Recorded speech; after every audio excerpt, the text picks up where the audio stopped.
What's going on out there, baseball fans? Welcome to episode 3 of Around the Bird Bath. This is your producer, Jared Kalmus, here to introduce this episode for you guys. Very special episode this week. Your host, Dan Nerdahl, is joined by Chase Keng. Chase is a UTSA baseball alumnus who played all 5 years of his eligibility at UTSA. Played under both of the two previous and current coaching staffs. So Chase gives some really great insight into what that transition was like, and the guys will preview UTSA's next two upcoming weekend series for you guys. That includes the Utah Utes and the A&amp Corpus Christi Islanders. So thank you to those two for their time and their preview for these two important series for UTSA as the Roadrunners look to continue their hot start on the season. They actually jumped out to a 7-2 record because I am recording and editing this after UTSA bested the Baylor Bears in Waco behind an amazing 4-inning relief appearance from Daniel Schaefer. So the guys obviously weren't able to cover that in the recording since they did record before that game. But just another awesome win for UTSA as they continue what looks to be another special season. So before we cut over to Dan's interview with Chase, I did want to take a moment to thank all of our sponsors and subscribers. Huge shout out to all of our Patreon supporters who continue to financially back us and enable us to make awesome content like this. We had some coverage out at the last series against St. Mary's to get a photo gallery, get some updated photos from the baseball team. Of course, Dan's been killing it. We got a lot of different things in the works over at Aluminum Audible. Both across Around the Bird Bath, our baseball coverage, as well as our more extensive coverage for all other sports at UTSA. So thank you, as always, to our big money donors, Ben Tovar, Rick Cortez of Rowdy Road Grillers, the Bunch family, Zach Espericueta and the San Antonio Podcast Network, Brandon Padron, the Fikes family, and thank you to our Board of Trustees members as well. That includes Digiteek, John Otwell, Lino Perez of Los Dos Rowdy Tailgating, Gary and Ruben representing the UTSA Bird Gang Tailgate, Ray Redding at Meet Me Apparel, Brandon Grill and the Grill Realty Group, and Andy Elizalde and Profession Benefits Solutions. So thank you guys all for your continued support and for making episodes like these happen. So I'm going to go ahead and cut over to the interview that Dan had with Chase, and we hope to see you guys back for episode 4 Around the Bird Bath. All right, everyone. Welcome to another episode of Around the Bird Bath. This is episode 3. I'm your host, Dan Nerdahl, and we have the great pleasure this week of having former UTSA baseball player Chase Keng joining us. Chase played all 5 years at UTSA from 2018 to 2022. He's a Texas kid from Deer Park, Texas. 2022, his COVID year, if you call it, his extra year, he started 55 games, all in right field. He had a slash line of 324, 390, 545. That totaled an OPS of 935, well above average. He led the team in RBIs with 57. That's good enough for 8th all-time single season. His 5 hits in a game tied the single game record for hits. He had a home run in his very last game at Roadrunner Field. It was a walk-off, quote-unquote walk-off to run rule UAB. He only made 6 errors in right field last year, or in the past 2 seasons combined, with 235 putouts, 16 assists, and he was on the 2022 All-CUSA All-Tourney team. Chase, thank you so much for joining us. How are you doing today? Oh, man, doing great. Thanks for having me.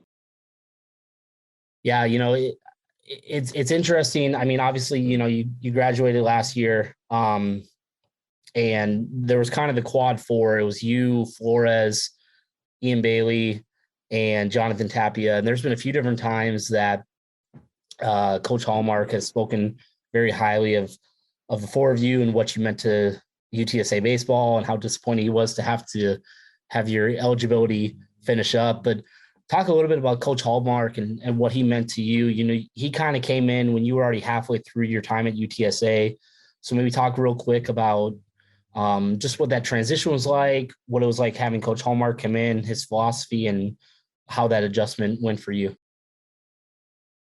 Yeah, so I played 2 years for Coach Marshall, who was the coach before Coach Hallmark and Coach Aguayo came in. And, I was in summer ball when we got the news about that Coach Hallmark was the coach, and I was like, it was like you kind of instantly knew that the program was like going to change. Like, because I had known Coach Hallmark when I was in high school and stuff. He recruited me because he used to be the pitching coach and recruiting guy at Rice. Okay. So I've known him prior, but just for it to like kind of come full circle. Actually, Coach Aguayo, the hitting coach now, is offered me when he was at UIW too. So I kind of knew those guys. I knew of them. Went on visits and stuff with them. So it just kind of came full circle. I guess we were kind of always meant to be together. And you just kind of knew that he was like a program changing guy because it was a whole different philosophy. So he's cut from the same cloth as Wayne Graham. So I don't know if there's much explanation that needs to be said there, but he's pretty hardcore. So I just knew he was going to get us right. Yeah, definitely. And it seems like he kind of, maybe he's different in practice. And I won't make you get into all of that, but on the field, it seems like he's got a little bit of a calm demeanor, but he's not afraid to ask the umpire for some clarification. You know, sometimes you can kind of hear him chirping from the dugout a little bit. I've mentioned before, he is a catcher by trade, so he knows that strike zone pretty well. And it seems like, in my experience, if there's one thing that can get a coach really, really going, it's an inconsistent strike zone, especially if you're a catcher by trade. I do also, some of the coaches and some of the players follow me on Twitter now, probably just to keep tabs on me and make sure I'm not saying anything too crazy about the team, but seems like an all around great guy, and his resume obviously speaks for itself on the field, and evidence of that, of how the program has done the past few years and starting off this year. Yeah, he's a guy that's going to get like the very best out of each and every player, you know, no matter how he has to do it. He knows everybody's different, and he pulls strings a little different on each player because everybody, you know, gets motivated in a different way. So he knows how to find that, and then kind of knows how to get the most out of you. He always says that, like, he wouldn't care if we weren't good. So he's not going to get on you if he doesn't think that you have more to give, basically. Yeah, absolutely. 100%. With that being said, we'll get into kind of this weekend's games and then the following weekend's games. If you're just now listening to us, if this is your first time listening with us, we kind of preview a bi-weekly recap or preview, and we'll look at this coming weekend. We'll look at the following weekend, then we kind of touch on the midweek games in the weekly blogs. And then that way we kind of space it up and it's not too much to talk about. But we got the Utah Utes coming to town this weekend. They're in the Pac-12. A lot of talk in the Pac-12 with football conferences shifting. It's a 3-game series. Their history with UTSA, they last played in 2017. UTSA lost 7-1. The all-time series is tied at 3-3. Looking at the Utes 2022 season, they were 26-27 and won last year, 10-20 in conference. Their top 50 RPI, they were 4-11. RPI total, overall RPI, 111, 120. Strength of schedule, 95, 260. What I want to get your perspective on, you know, obviously the Utes are looking to have a better season. If you're if you were coming in and maybe your team, maybe the Roadrunners didn't have the best season, what's kind of that feeling of fall ball? What's the vibe around the team in fall ball when you're coming off kind of a difficult spring, summer, and you know that there's a new season on the horizon? Oh, so yeah, we basically, I have been a part of that before. I don't know if it was my sophomore year, maybe we might have had a losing record. And, you know, the vibe coming into fall ball is that, like, nobody's safe. Everybody has to go out and, you know, prove themselves because, I mean, you weren't good. The team wasn't good, which obviously means that, like, the right people weren't playing. So even if you did play a lot, you know, you just felt like something has to change. So everybody's kind of fighting for that next spot. It just kind of brings a little extra competitive edge to the team about wanting to be that guy and have that good season. Yeah, for sure. And I mean, you know, fresh start, you touched on that, knock the rust off. put that bad taste away. And for Utah, I mean, looking at the 2023 preseason, the experts are kind of thinking they're going to have the same thing. They're projected to finish 10th out of 11 in the Pac-12. The Pac-12, of course, has the notable teams. Stanford, we'll talk more about them in a second. UCLA, Oregon, Arizona, Oregon State. They're a very historical conference. They're projected to have 5 regional teams out of the conference. Talk real quick. We mentioned this in the season preview. How big was that Stanford win for you guys last year? And you personally, how did that feel? And kind of maybe talk about your emotions from that game. Yeah. So that's basically like one of those games you have, kind of circled throughout the fall and stuff, because they're going to be ranked really high and that it's a big program and stuff like that. But just the fact that it's at home and that, I don't know. I mean, a lot of those teams don't even toy with coming to play at the Bird Bath because, obvious reasons there. But, so just to have a team of that caliber coming to the Bird Bath, like we kind of knew that like we had to like not only show them, but kind of show everybody else that we belong. And it doesn't really matter what the field you play on, because it's, it's still baseball and you still got to get 27 outs and you still got to, throw the ball over the plate and attack the other team, because, it could be whatever, Minute Maid Park or the Bird Bath.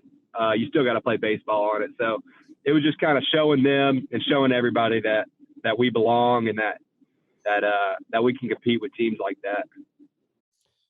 Absolutely. Yeah. And obviously kind of set the tone for the season. We've seen in interviews, we've seen in reports and write-ups, despite, just falling short from the regional to no fault of your guys' season, but a very magical season, very special season, a lot of big wins and a very special conference tournament. But in Utah, they might be looking for that this weekend, with UTSA probably, in my opinion, being the favorite team, even though Utah is in the quote unquote Power 5 conference. And they're going to be, led by core veteran hitters with some proven success. Kai Roberts, Jaden Kyernan, TJ Clarkson, Hayden Fry, 4 of their top 6 hitters are back from last year. It's interesting, though, because their starting pitchers that are returning, they don't have a single weekend starter returning that posted an ERA lower than 5.51 last year. So hopefully we can see the Roadrunners really jump on the starters quickly, get to the bullpen, tap into that bullpen early in the weekend. They do have some threats out of their bullpen, kind of a 3-head monster, 3 different guys that all pose a little bit of a different look. Were you a big analytics guy, or were you big on matchups? Like individually, where were you at with that? I don't care too much for analytics, besides like I did like the shift, because a players hit into it a lot, but I also didn't like the shift when I was hitting, because they shifted me big time because I was a left-handed hitter, and that's just kind of the thing. But matchups, I don't really get into that too much, because I just feel like your best hitters are still your best hitters. Like Leighton Berry, I don't care who's on the mound. If it's Randy Johnson or if it's any right-handed pitcher, he's got just as good a chance as anybody else, because he's that good of a hitter. Yeah, for sure. And you kind of saw that this past weekend with St. Mary's, more so with their players. There was a few different times where, had the shift not been on, they would have hit it right to Matt King, right to Layden, but the shift was on and they beat the shift and got a single out of it. Obviously, UTSA still had the overall better weekend, winning 3 out of 4 games. And for Utah, their 2023 season hasn't quite got off to what they wanted to. They're 3-4 coming in. They've been outscored 44-39. They lost to University of Houston 14-5, who UTSA run ruled, but then they beat UIW 13-6, who UTSA will play tomorrow at the Bird Bath. They're playing tonight at UC of Baylor on ESPN Plus. Depending on when you're listening to this, we're recording this on Tuesday. And their RPI at this point, I always say early because it's similar to preseason rankings. RPI at this point, it's going to fluctuate back and forth depending on how your weekend goes. But their RPI coming in is 250. Their strength of schedule is 272. Kind of touching on this, we kind of already touched on this a little bit with analytics and matchups, but did you guys as a team look at those mutual matchups, and did you kind of look at, hey, they just beat a team we lost to, they just lost to a team we just crushed? Or is baseball kind of a sport where that can change from day to day, in your opinion? Oh yeah, it's definitely kind of a thing that can change from day to day. Obviously, whoever beat who, it's whatever. Because last year, like we even dropped the game to UTRGV. I think we actually got run ruled, and it's just like I'm sure we beat tons of teams along the way that mopped them up. But just one of those nights, they were hitting the ball out of the ballpark, and they were just better than us that day. So I don't really look at who beat who did this, because I remember one year we beat University of Texas at Texas, and they went to the College World Series that year. So it was just like, obviously they were the better team in the long run, but we were better that day. Yeah. And depending on how a team does in the fall and how, I guess, committed the players stay through those winter months, that can determine how the season starts off. I mean, Texas A&M, the Aggies, UTSA is playing them in College Station middle to end of April, and A&M was number 5 ranked to start the season. They just lost a series to the University of Portland. And some of those games got beat bad, but it was interesting because I was listening to the D1 podcast, or D1 baseball podcast, and their kind of weekend recap. And last year, A&M lost a series to somebody they shouldn't have, and then they went to the semifinals of Omaha. So those single games, especially, how you slept the night before, how you're feeling, maybe who's on the mound, and how their team lines up. And yeah, sometimes the ball's just flying differently. All those play a factor, Exactly. Players to watch for Utah: third baseman Jake Gish. On the season, he's hitting 273, 385 on base percentage, 839 OPS. He's got 4 stolen bases, so he gets on base and then he steals bases. Left fielder Elijah Hamill, 333 with a 975 OPS. He's got a double, a triple, a home run. He does have, he strikes out about once every 4 times at the plate. So hopefully they can capitalize off that. Pitchers, even though the ERA isn't great, they've got Bryson Van Sickle, 12 Ks in 10 innings pitched with a 3.60 ERA, and then Cam Day. His ERA is 9.83, but he's got 13 Ks in 7 innings pitched and 5 walks. We kind of saw this a little bit with the Tarleton starter and a little bit with St. Mary's, but if the pitcher on the mound, if he's struggling to find that strike zone and there's inconsistencies, obviously it's more beneficial if you can be patient. But does that in a way almost make it harder for you as a hitter to get into your routine, because he's throwing so many balls in a row to so many guys, you're not even expecting him to throw a strike? Or how do you adjust to that? Yeah. So obviously if they're throwing a lot of balls and then they kind of dial it in, you're at bat, it kind of sucks, but that just happens. If they're throwing balls, for us at UTSA, we just let them. If they're giving us free bases, then we'll take them and hope somebody gets the big hit. But every once in a while, you'll see it where a pitcher will walk the bases loaded and then he'll dial it in, and it's almost like he's unhittable. But more times than not, it's just kind of, if they want to walk you, we'll let them, and we'll take our base, and we'll just keep passing the baton to the next guy and hope somebody comes up big, or or maybe they'll keep walking us and bring in a pitcher that's gonna let us throw some strikes and get some hits off of him. Yeah. Does that philosophy, would you say that's more of a like Coach Hallmark philosophy, or Coach Ryan, or where does that come from? A big thing at UTSA in general, like Hallmark and Aguayo, the hitting guys, is we try to not to swing at balls. Even at BP, if the BP coach isn't throwing strikes, you don't just swing because you're hitting BP and that it should be a strike. If it's not a strike, Hallmark he'll get onto the coach. for not throwing strikes. Like he'll just embarrass him because it's working on us. Although BP, you're supposed to take your swings, getting a good take in BP is just as effective. And we do a lot of 2-strike hitting at BP where the pitchers are throwing breaking balls and all kinds of stuff. And a win in that, like a quote unquote win in that, is also considered taking a good pitch.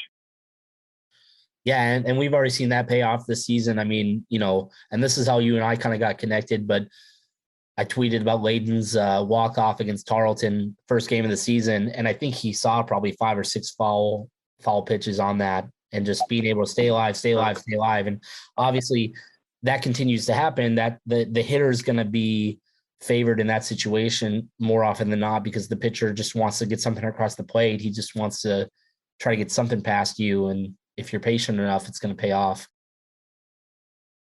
Exactly. So we'll transition now. We'll look at A&M Corpus Christi. They're out of the Southland Conference.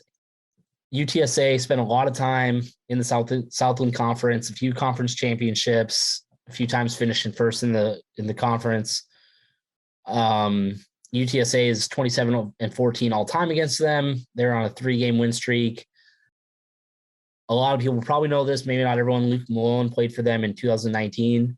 When UTSA played Corpus Christi in 2019, he didn't see any action in those games, but then he did pitch against them in 2021. I believe he had 3.1 innings pitched, 6 hits, 3 earned runs, 4 walks, and 1 strikeout. And it might have been that game, or it might have been a different game. You had a hit, an RBI, and a stolen base.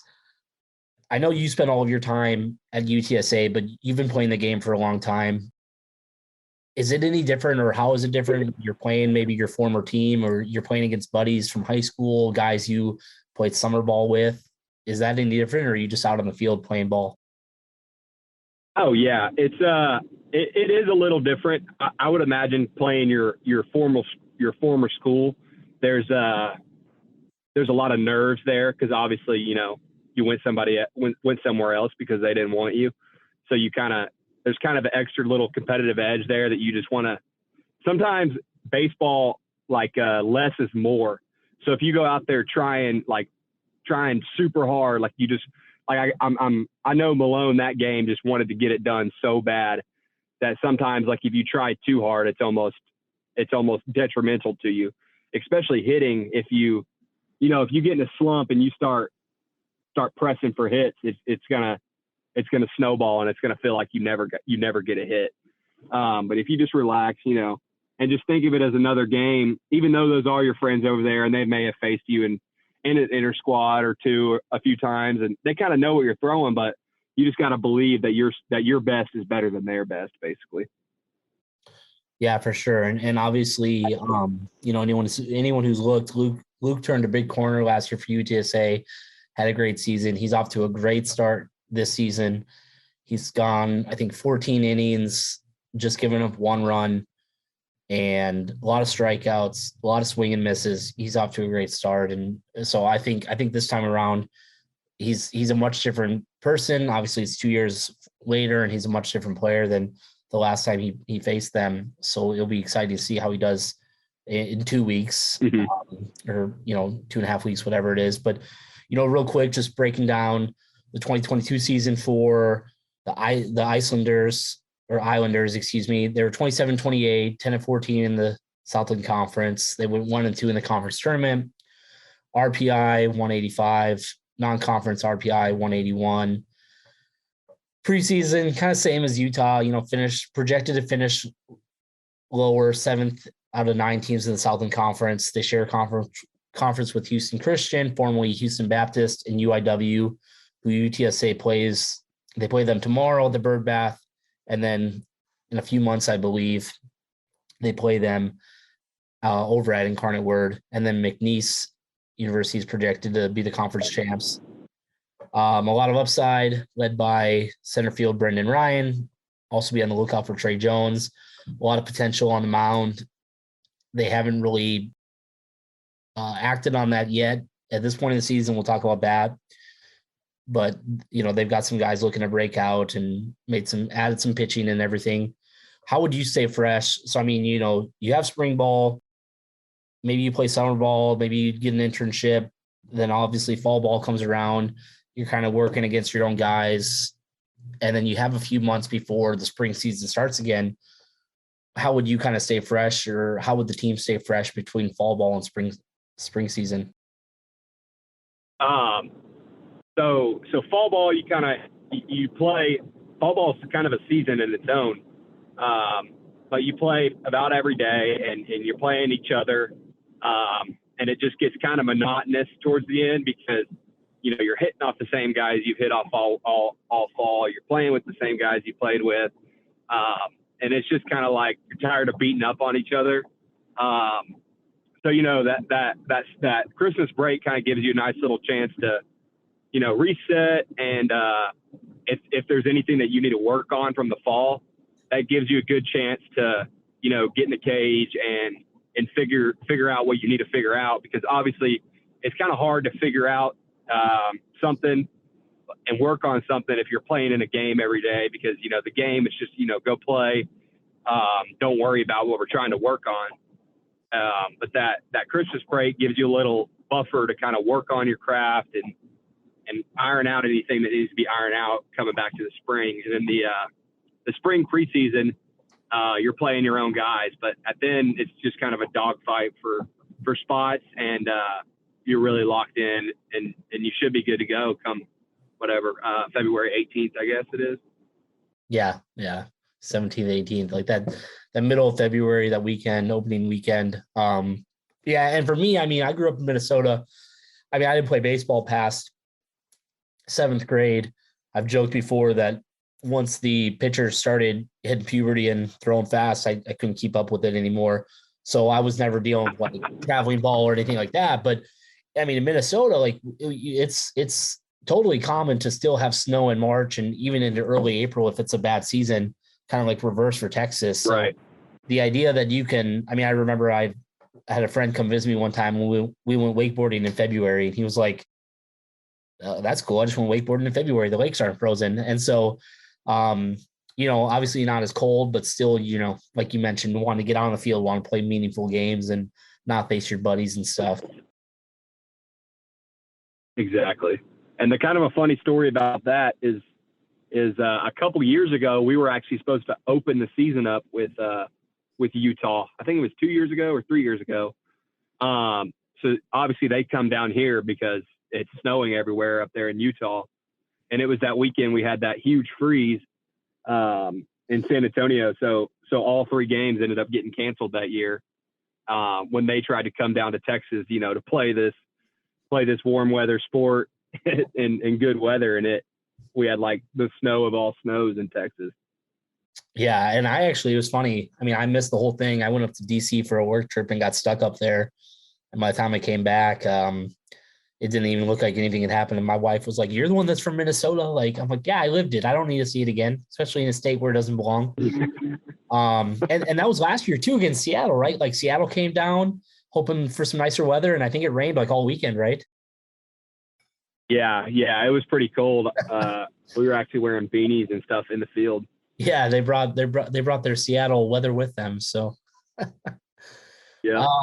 Looking at the 2023 season for A&amp Corpus Christi, excuse me, and 3-5 to start the season. They lost UIW 10-4.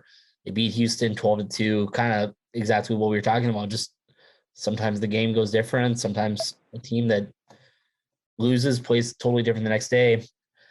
RPI 265, straight to schedule 266.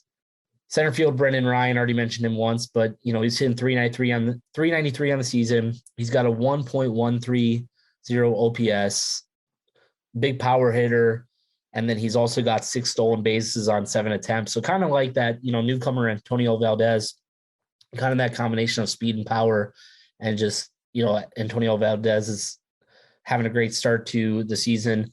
They've also got first baseman Jose Enriquez. He's only hitting 273 batting average, but his OPS is 862, and he's got 5 RBIs.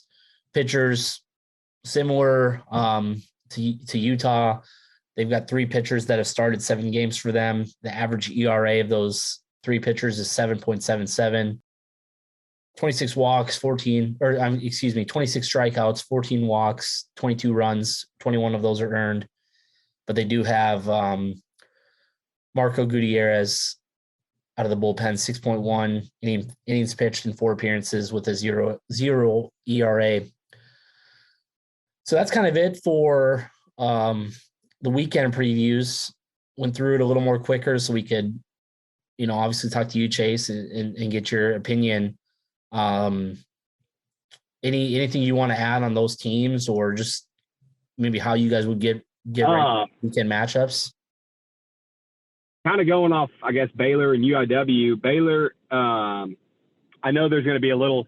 I don't know if anybody. Well, I guess Leighton and Dash are the only 2 that played. But our old hitting coach Jim Blair is now the assistant coach at Baylor. Okay. So I know there's going to be a little bit of blood there. They're going to be wanting to. I know Barry and Dash are going to be wanting to win bad, and I know Blair is going to be wanting to, because he's the guy that recruited all of us. That he was the recruiting guy at UTSA, so he's actually the guy that brought us all there. Okay. So I know he's going to be wanting to win pretty bad tonight. So hopefully UTSA can pull that one out. But which we should, obviously. Baylor has been kind of down this year, so we should be able to handle them tonight, knock on wood. But it's always a little different playing over there. The wind kind of blows weird, and it's just kind of a different ballpark. Going off UIW, that's just kind of the crosstown rival thing. You just always want to win that game, especially because Hallmark and Aguayo and them came from there. That's just kind of, it doesn't seem like a big game, but it's a must-win game if you're a UTSA. Yeah, definitely. Anytime you can beat, the in-city rivals, anytime you can, beat Texas State. Obviously, they've been having a really good past couple of years. UTSA plays them next Tuesday in San Marcos. They've got great facilities down there, and they're really buying into the hype. Also, newcomers, Antonio Valdez, already mentioned him, and Taylor Smith, the corner infielders. And Smith has kind of been started off at the DH this season, but they played for Hallmark in 2019. And then Valdez went to Baylor, and then Temple. I want to say Temple Junior College, and then Taylor Smith went to A&M, and now they've kind of all circled back. They both circled back to Coach Hallmark at UTSA. Getting into scholarship update. Kendall Rogers from D1 Baseball, he posted this or tweeted this a week or so back. There's going to be a blanket waiver from the NCAA Student Athlete Committee. The roster limit's going to increase to 40. The scholarship limit is going to increase from 27 to 32 players. But what's interesting and what people were kind of tweeting about and talking about on the social channels is the number of scholarships is still going to stay at 11.7. So they aren't increasing the scholarships, but they're increasing the number of players that can receive scholarship. There can be some benefits to that. We've got NIL now. I know like friends of mine that back years ago that competed in like college wrestling, they get real creative. If you were in state, maybe your schooling is obviously not as much, maybe get you on an academic scholarship to help balance that out. Do you think, overall, do you think it's a good thing that they're increasing the number of players that can get scholarship, or do they also need to look at increasing the number of scholarships they're giving out too? Yeah. I think it is good that they're increasing the number of players, but at the end of the day, that number 11.7 needs to go up because, baseball is the only sport of anything like that. Like to give, partial scholarships and you have to distribute them throughout the team. Like football, I think they get like 80 scholarships, full scholarships. So it just kind of that bar needs to be more level. Maybe I would say 20 is a good number for baseball, at least. Just, so you can get those kids that you really, really want. You can give them those full rides and it'll help schools like UTSA, but it'll also help the bigger schools, because those kids, obviously the scholarship's not going to mean as much because of the NIL, but schools like UTSA can go out and get that kid that they really want and give them that money that they need to give them to get them on campus. I'm trying to think of like a cool story, but I have a few, but I guess just like I'll share one of my coolest, I guess, UTSA full circle moments was when we were playing at growing up in Houston, the school that you always want to go to is Rice and obviously like Texas and stuff. So it's cool to go to UTSA and kind of beat those teams. But UTSA, the rivalry between UTSA and Rice has kind of grown. That's who we as the players consider like the rivalry. That's kind of the games that we want to win the most. And so just I guess it was my senior year, not last year, but the year before, we were playing Rice, and I hit 3 home runs in the first 3 innings of the game. Oh, wow. And it was just kind of, it felt better to do that and beat Rice than it did to play there. Like, it was just kind of a more like a enjoyable feeling to do that to them, as opposed to like just, because that was always the school that you wanted to go to, but you didn't end up going there, type of thing. Yeah, no, for sure. Always nice to stick it to those guys like that. Thank you so much for sharing that. Thank you for coming on. Obviously I reached out to you and asked if you wanted to come on. You said yes right away. Really appreciate to just get the inside look at, what it's like to be a player for UTSA. You had a great career for the Roadrunners. Looking forward to running into you this weekend at the Bird Bath. Just a reminder, I'm sorry, were you saying it was this weekend or next weekend? This weekend. Okay, yeah. So looking forward to running into you this weekend. Reminder for everyone that this weekend we'll be playing Utah. If you can't make it out there, all 3 games will be on Conference USA TV. And then, depending on when you're listening to this, the midweek game next week against Texas State is on the road, but then the following weekend will be again at the Bird Bath with Texas A&M Corpus Christi. I don't know why I can't say that right. Corpus Christi. And those games will also be on Conference USA TV. But, thank you again, Chase.